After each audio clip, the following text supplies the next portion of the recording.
E aí, pessoal, tudo bem? Uma boa noite. Começamos a semana de uma forma especial. Uma segunda-feira que começa com chuva, pelo menos à tarde, né? Houve uma chuva muito forte. Um grande abraço a você que nos acompanha pela TV Nazaré, canal 53, ou você que nos acompanha através das redes sociais, notadamente da nossa fanpage. Eu sou Robson Júnior e nós estamos juntos mais uma vez para compartilharmos o noticiaboa.com.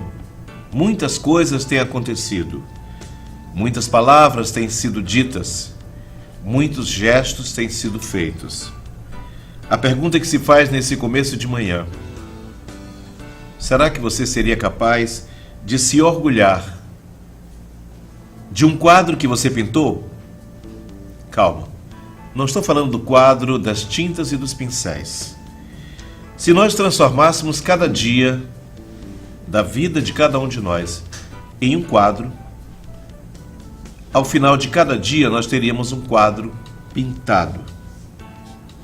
O quadro, eu não falo das tintas nem das cores dessa tela que vai recebendo as cores, não. Eu falo do gesto de cada um. Se nós pudéssemos agora voltarmos o filme do quadro que nós estamos pintando, imagine que no começo da manhã nós tivemos à nossa frente uma tela em branco. E essa tela em branco, ela foi recebendo as impressões suas e minhas, desde o momento em que nós acordamos.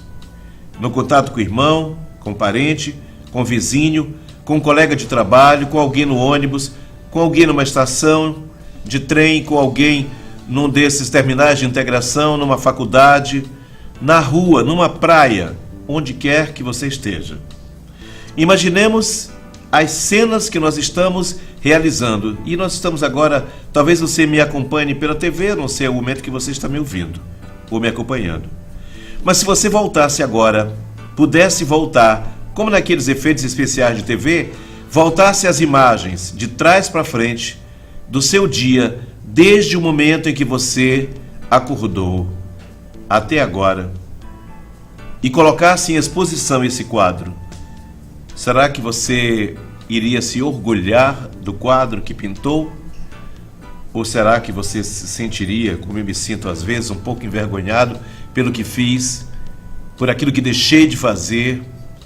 Porque o problema não é só fazer e se arrepender, mas às vezes se arrepender de não ter feito.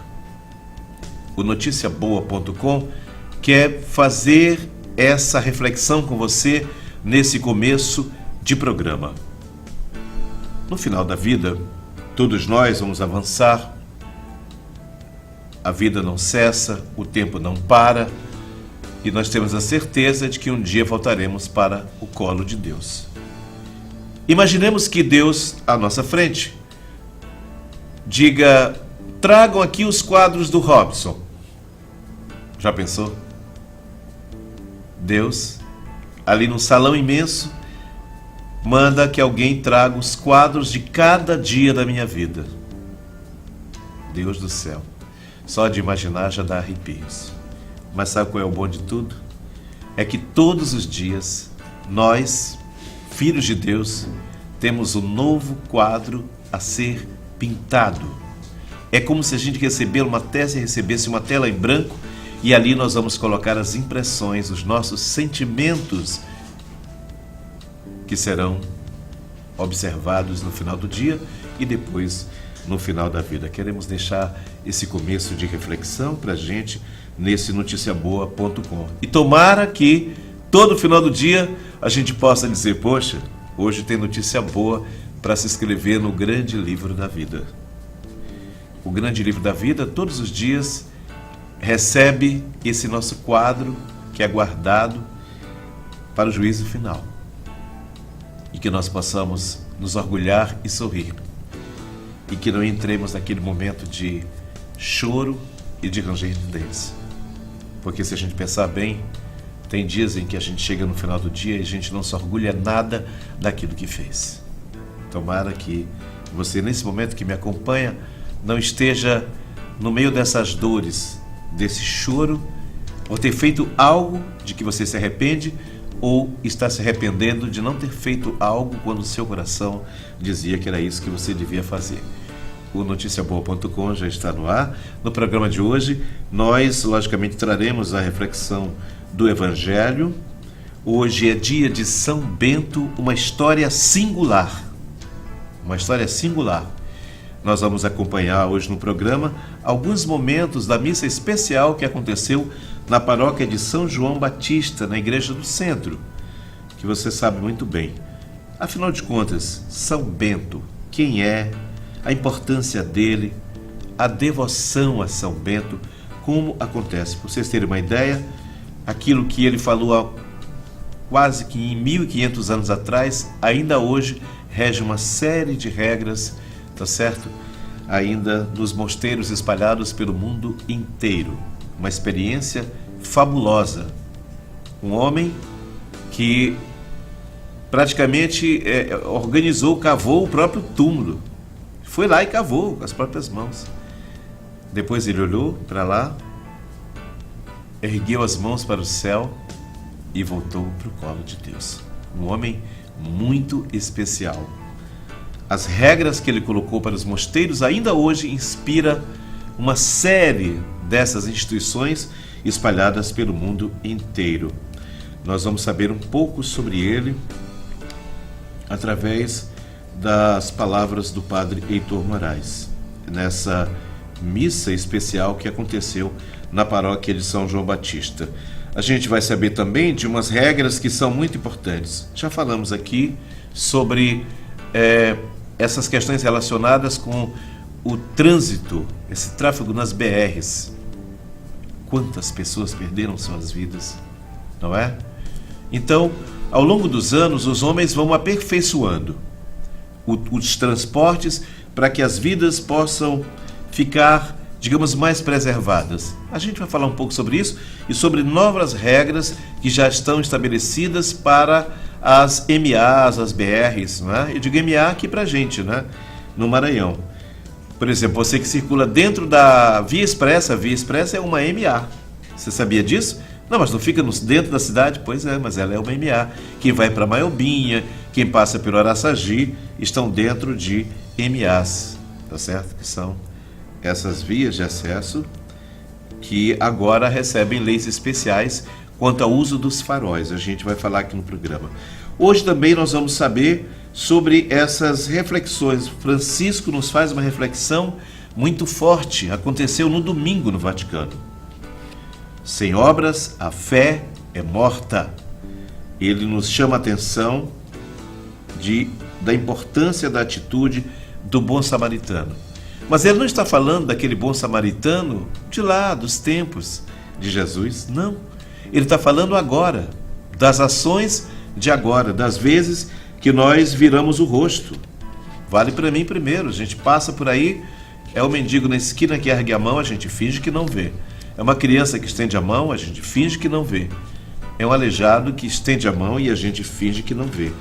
A reflexão de Francisco é profunda e a gente vai trazer ela assim quase que integralmente, porque é necessária, tá? O noticiaboa.com chama a atenção de quanto é importante para que a gente possa parar para ouvir Francisco nessa reflexão. Aconteceu exatamente no dia 10, no domingo passado, no Vaticano. Ele fala que através das boas obras que realizamos com amor e com alegria aos outros, a nossa fé. A fé que germina e que dá frutos. É uma reflexão muito boa que nós vamos acompanhar aqui no programa. Vamos agora fazer aquele momento de reflexão com o Evangelho de Jesus Cristo. O Evangelho de hoje é segundo Mateus. Vamos acompanhar. Proclamação do Evangelho de Jesus Cristo segundo Mateus.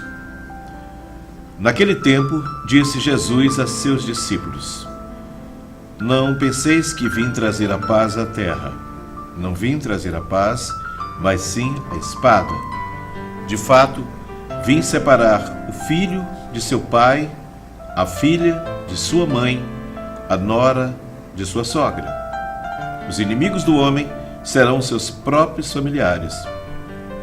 Quem ama seu pai ou sua mãe mais do que a mim, não é digno de mim. Quem ama seu filho ou sua filha mais do que a mim, não é digno de mim. Quem não toma a sua cruz e não me segue, não é digno de mim. Quem procura conservar a sua vida, vai perdê-la. E quem perde a sua vida por causa de mim, vai encontrá-la. Quem vos recebe a mim, recebe. E quem me recebe, recebe aquele que me enviou. Quem recebe um profeta por ser profeta, receberá a recompensa de profeta. E quem recebe um justo por ser justo, receberá a recompensa de justo. Quem der, ainda que seja apenas um copo de água fresca, a um desses pequeninos, por ser meu discípulo, em verdade vos digo, não perderá a sua recompensa. Quando Jesus acabou de dar essas instruções aos 12 discípulos, partiu daí a fim de ensinar e pregar nas cidades deles. Palavra da salvação. Glória a vós, Senhor. Fortes as palavras de Jesus. Às vezes a gente não entende direito o que Jesus falava, mas para tudo havia um propósito, para tudo havia um sentido. Porque Jesus não falha nas suas palavras. A gente aqui não tem ainda a forma correta de compreender. Não estamos ainda, né? Somos crianças ainda, urinando nas calças. Não compreendemos direito ainda aquilo que Jesus falava. Essa é a grande verdade. Hoje nós fazemos memória a um homem especial. Um homem muito especial. Ele nasceu na Úmbria, na Itália, no ano de 480. Era de família nobre romana e desde pequeno ele manifestou um gosto especial pela oração. Ele realizou os primeiros estudos na região de Núrcia, próxima à cidade de Spoleto. Depois foi morar em Roma para estudar filosofia. Estamos falando de São Bento. Não é? Um eremita chamado Romano encontrou Bento certa vez e deu um hábito de monge. Romano ensinou a São Bento tudo sobre a vida de eremita e levando para uma gruta escondida no Monte Subíaco. Lá o jovem Bento aprofundava-se na vida de eremita e romano e ajudava regularmente com alimentos. Dizem que São Bento ficou ali por 3 anos, em orações e estudos. Não recebia visitas. Um dia, porém, o sacerdote da região, fazendo seu jantar, ouviu uma voz que dizia: estás fazendo seu jantar enquanto meu servo Bento morre de fome no deserto. O sacerdote, com muito esforço, partiu para o deserto e encontrou a gruta em que Bento estava escondido. E após uma oração disse que era o dia da Páscoa do Senhor e serviu-lhe a comida. Tempo depois, o jovem Bento foi descoberto por pastores e assim passou a receber muitas visitas para conselhos e orações. Logo, a fama de Bento começou a crescer e ele passou a ser visitado por mais e mais pessoas em busca de aconselhamento e de orações. Mas correu perigo. Por causa de sua fama e de santidade, São Bento foi chamado para ser o abade superior no convento de Vicovaro. Ele aceitou, desejando prestar um serviço, porém não combinou com a vida que os monges viviam, porque não era incondicional como ele achava que deveria ser o seguimento de Cristo. Foi se formando entre os religiosos uma antipatia contra o santo, chegando ao cúmulo de tentarem matá-lo com veneno. Mas abençoando a taça de vinho envenenada, como fazia com todos os alimentos que comia, ela se quebrou. Assim, Bento disse em seguida que Deus perdoe a vocês, meus irmãos. Depois disso, abandonou o convento e voltou para Subiaco. A primeira ordem monástica da história é exatamente fundada por ele. Em poucos anos, 12 mosteiros antes de Bento, os monges eles viviam como eremitas, isolados. E aqui ele vai mudar esse processo. Como é importante? Todos eles seguiam a famosa regra de São Bento. As famílias nobres de Roma começaram a mandar seus filhos para estudarem nos mosteiros fundados por São Bento. São Plácido e São Mauro estavam entre os educandos de São Bento. É interessante que naquela época eles viviam isolados. E Bento achava que não, deveria haver um contato, eles tinham que se juntar nessas histórias. Isso aqui é só um pouquinho dessa história. As regras estabelecidas por ele estão no Regula Monasterium. É um livro escrito por São Bento com as regras para a vida monástica comunitária. Um livro com 73 capítulos curtos. A regra prioriza o silêncio. Olhem as regras básicas, coisas que a gente não consegue como são importantes. O silêncio, a oração, o trabalho, o recolhimento, a caridade fraterna e a obediência. Percebem a síntese fabulosa que é definida exatamente por São Bento? Silêncio, às vezes, para que a gente faz muito barulho. É preciso fazer silêncio para observar o redor, e ele sabia disso. A oração. Antes de qualquer trabalho, de qualquer atividade, antes e depois é sempre necessário a oração. A gente sabe o quanto ela é importante e ele sabia. O trabalho que dignifica o homem, o recolhimento que ele fazia, necessário para aquela quietude necessária, a caridade fraterna. E aqui a caridade não se trata apenas do bem material, como alguns acham. Eu já dei as minhas esmolas. Eu já estou tranquilo hoje. Já dei as minhas esmolas. Às vezes o que as pessoas precisam é de uma palavra, de um abraço, de um aconchego. E a obediência.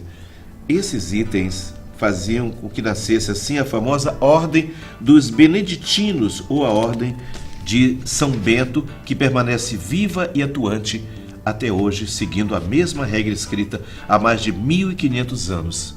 A regra de São Bento foi também adaptada para várias congregações de monges no Ocidente. Eis um resumo muito rápido de uma vida especial e de um exemplo para todos nós até hoje. Depois de mais de 1500 anos. O noticiaboa.com foi ver um pouco do que aconteceu na missa e ouvir do padre Heitor Moraes, que celebrou uma missa especial nesse dia dedicado a São Bento, que nos trouxe um pouco da história e do sentimento. Vamos ouvir o que nos disse o padre Heitor Moraes a respeito de São Bento. Hoje a liturgia católica celebra São Bento. Quem foi São Bento? É o pai da vida monástica do Ocidente, a vida cenobítica, ou seja, aqueles monges que vivem em comunidade. Ele é inspirador também para sua irmã Santa Escolástica, nas mesmas regras beneditinas, a fundar mosteiros para a vivência feminina dentro das suas regras. Então, São Bento faz da sua regra de vida, ora et labora, oração e trabalho, o subsídio para a manutenção dos mosteiros e também da humanidade, já que é pela oração dos monges que também nós temos uma inspiração para fazer a vontade de Deus. A riqueza da igreja também faz de São Bento, como fundador dos mosteiros beneditinos, uma experiência de reforma litúrgica, pois nos mosteiros encontramos inspirações litúrgicas para o povo de Deus celebrar o mistério da Eucaristia. Que São Bento interceda por nós junto a Jesus. Em nome do Pai, do Filho e do Espírito Santo. Amém.